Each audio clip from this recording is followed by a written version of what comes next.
When I think of my wife, I always think of her head. I picture cracking her lovely skull, unspooling her brains, trying to get answers. The primal questions of any marriage. What are you thinking? How are you feeling? What have we done to each other? Nick Dunn wakes up on the morning of his 5th wedding anniversary expecting routine. Instead, he walks into silence. A living room disturbed with eerie precision, a coffee table smashed just enough to suggest violence. His wife, Amy Dunn, is gone. From the moment her disappearance hits the news, Amy isn't just missing, she's iconic. Amazing Amy, the real-life inspiration behind her parents' famous book series. Wait a minute. Your wife is Amazing Amy? Yeah, she is.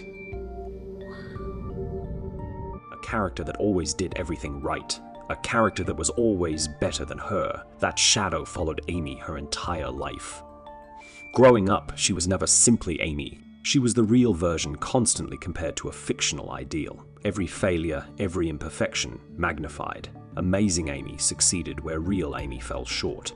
And slowly, invisibly, control slipped away from her childhood, her story already written by someone else. Marriage at first felt like freedom.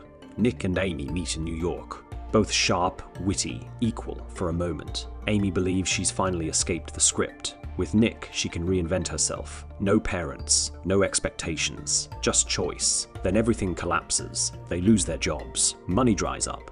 Nick suggests moving back to his small Missouri hometown to care for his sick mother. Amy agrees, but the move strips her of everything she built. Her city, her independence, her identity.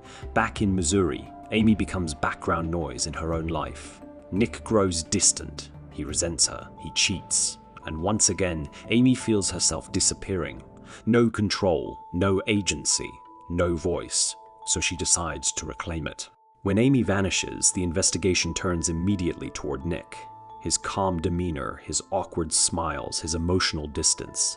All wrong in the eyes of the public. Then come the clues, Amy's annual anniversary scavenger hunt, now leading detectives through a trail of marital decay, and then the diary. Amy's diary transforms the narrative completely. It paints her as frightened, trapped, slowly realizing she may be married to a monster.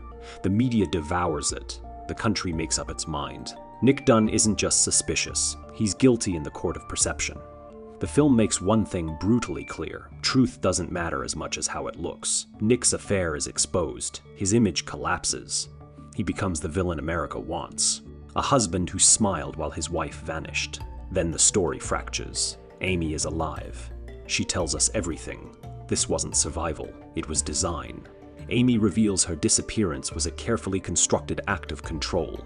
She staged the crime scene, drained her own blood, forged the diary, left clues engineered to destroy Nick's reputation piece by piece, because he failed her. To Amy, betrayal isn't just emotional, it's existential.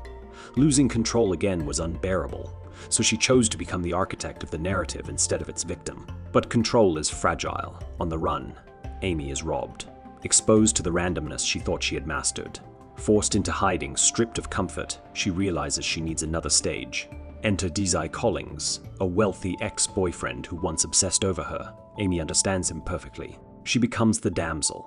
Desai becomes the savior. Until he doesn't. When Desai begins controlling her, monitoring her movements, locking her into another version of captivity, Amy adapts. In one of the film's most horrifying scenes, she murders him, using intimacy, trust, and performance as weapons. She returns home drenched in blood, reborn as a survivor.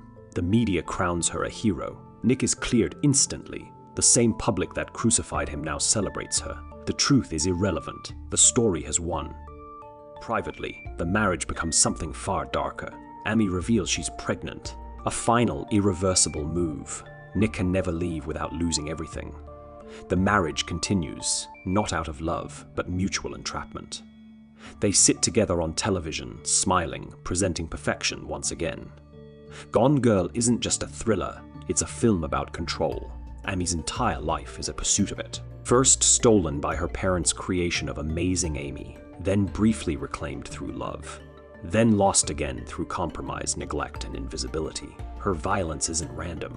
It's a response to a world that keeps rewriting her story. And just as important, the film is obsessed with perception. Who is the villain? Who is the victim? The answer changes depending on who's watching. Gone Girl forces us to confront an uncomfortable truth. In a world driven by media, image often matters more than reality. Narratives are weaponized. Sympathy is strategic. And once perception hardens, truth may never catch up. By the end, no justice arrives. No lesson is neatly learned. Only the realization that sometimes the most dangerous thing isn't love or hate. It's the story people choose to believe.